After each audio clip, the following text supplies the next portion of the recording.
they are told, claim no easy victory.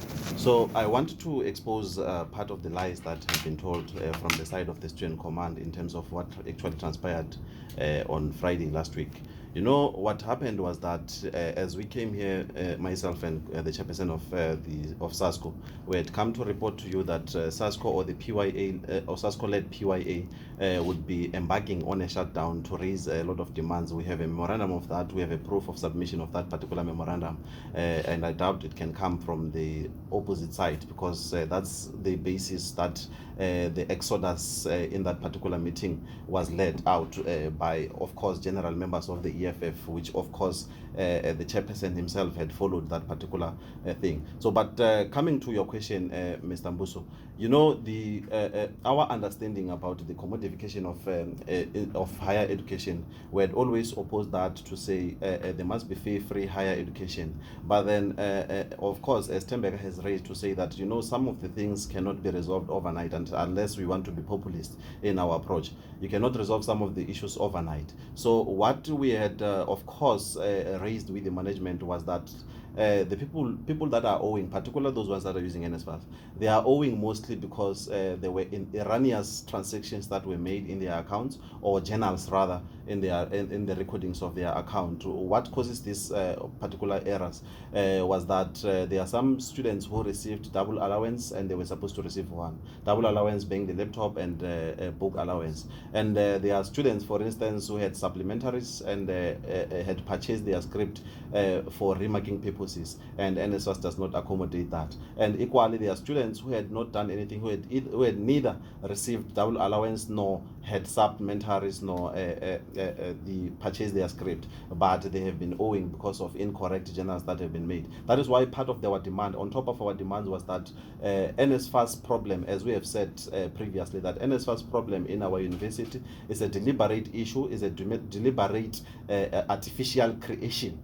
So we had called for the resignation or the suspension of the people that were in charge of NSFAS, of which the management has said to us that they would go through that particular proposal, but of course, due to labor relation issues, they would not, of course, determine the future of a person right inside a meeting. Would this be Mr. Mabena and Ms. Mabuza? Yes, that were the two individuals that were singled out in that particular thing. So with regard to the people who receive double allowance, we had said that it is unfair to extract money from the student accounts, particularly the study fees, because these people are not the ones that are responsible for receiving double allowance, because there was no option of choosing double allowance. So it is the error that came from the student development side. So we had said that, student funding side. So it is an error that was deliberately created by the people in the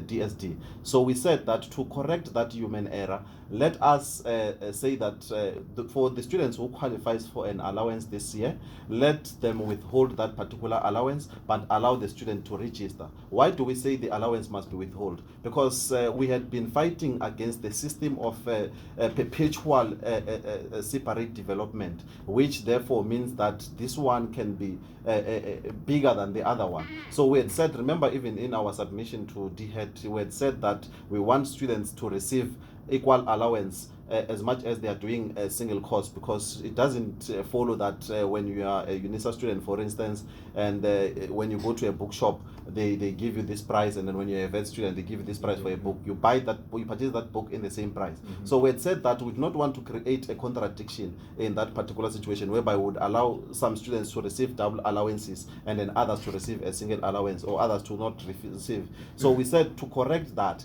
let the student receive one allowance as the system is now, until we correct that particular system, until we champion and win that particular system. But we said that the system concedes to nothing without demands. That is why we made demands that our students must be treated the same and equally as other students. And of course, the double allowance will be obtained once that particular system is at place, to say that every student must receive this particular package. So the other issues. So I just want to put this on the floor with regards to answering a demand.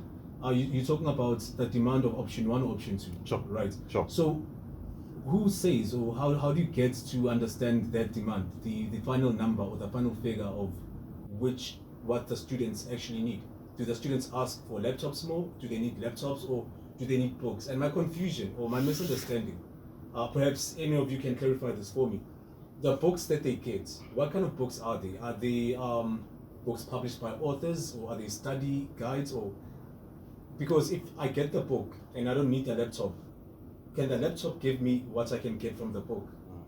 You understand? Yeah, I think I get the gist of your question. Why do I have those two choices? Yes, you know, the option to have I think the method to have this particular option was, of course, designed by the outgone registrar, or the registrar who is in suspension, Dr. Gulam, who had said that owing to the fact that UNISA is an online distance education learning, obviously a student undisputably need a laptop or a gadget to be able to work and submit assignments and research, of course. So they said that because some of the students are unable to purchase laptops from their pockets, since most of us comes from poor background or working class background.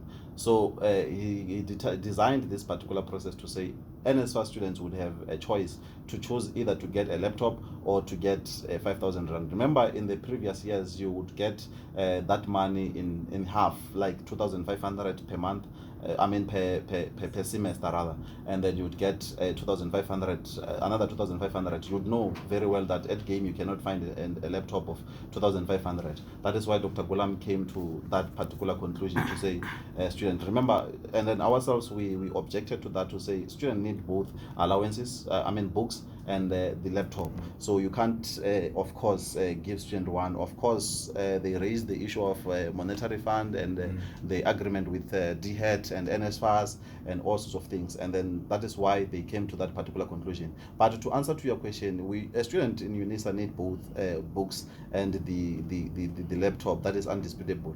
But of course, once a person has a laptop, is on an advantage side, because a student can download PDF books, and then can also have some copies from other students, share notes and all sorts of things. So in the laptop, unlike when you have a book, because you use a book once and then the next thing it is, for instance, it's outdated. You can no longer use it. But the books that we're talking about are the books that are called prescribed books. These are the books that are written by professors and designed for to fit a particular syllabus. Sure. No, I understand that, and in my opinion,